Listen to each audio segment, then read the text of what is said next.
Shalom dan salam sejahtera. Bacaan Renungan Harian 4 Jun 2026 Kamis. Tema, agar kita tidak lupa. Mari berdoa. Bapa di surga, kami mengundang kehadiran Tuhan melalui Roh Kudus-Mu pada pagi ini. Pimpinlah kami agar firman-Mu dapat kami mengerti sesuai kehendak Tuhan. Dalam nama Yesus hamba berdoa. Amin.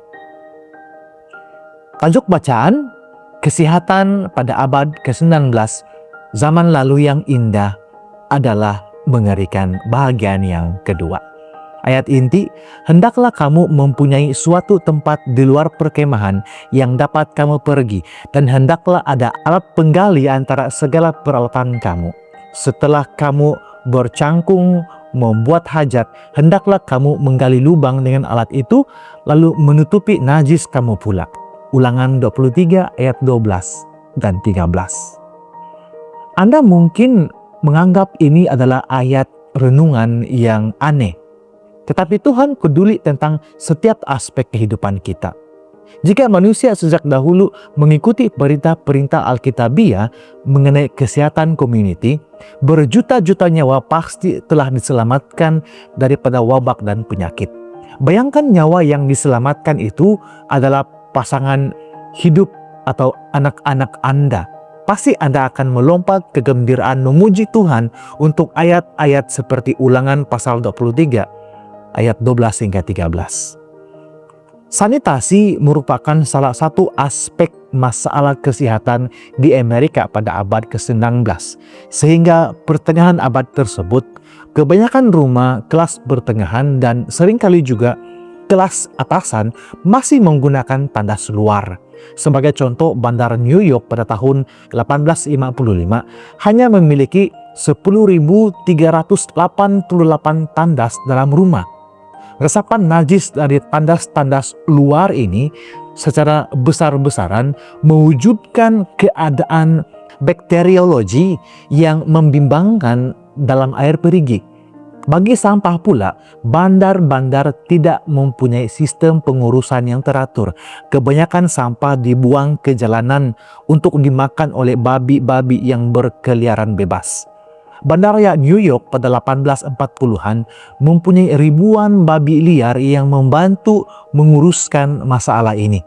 Sudah tentu, najis kuda yang ada di mana-mana akan melimpah ke jalan-jalan yang umumnya tidak berturap ketika cuaca hujan dan menjadi debu berbau kuat yang berterbangan ke merata tempat ketika cuaca kering.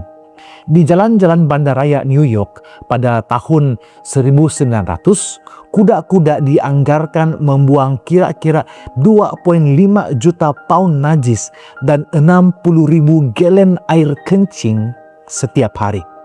H.L. Mencken menggambarkan sebuah bandar di Amerika sebagai tempat yang penuh bau busuk. Kehidupan di luar bandar juga tidak lebih sehat, karena kebanyakan rumah dikelilingi oleh hamparan kotoran dan pupuk kandang. Dan kemudian tabiat meludah. Pada era sebelum rokok populer, rakyat Amerika meludahkan tembakau kunyah di merata tempat, baik di dalam maupun luar rumah, walaupun golongan yang lebih beradab tidak meludah di atas meja makan. Masa lalu yang indah sebenarnya merupakan zaman penuh kejahilan-kejahilan yang merenggut banyak nyawa manusia. Contohnya, wabak demam kuning di Memphis, Tennessee pada 1878 telah merenggut 5.150 nyawa daripada populasi seramai 38.500 orang. Pada tahun yang sama, New Orleans kehilangan kira-kira 3.977 nyawa. Namun, jumlah itu hanyalah separuh daripada korban wabak tahun 1853 di bandar tersebut yang merenggut 7.848 nyawa. Ketika itu, masyarakat menyalahkan udara kotor yang disebut pihak berkuasa miasma sebagai punca demam kuning dan wabak lain.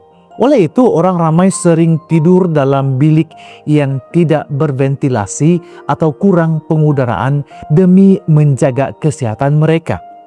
Terima kasih Tuhan untuk perkara-perkara asas kehidupan seperti air bersih dan udara yang segar. Demikianlah bacaan renungan kita hari ini. Tuhan memberkati kita semua. Amin.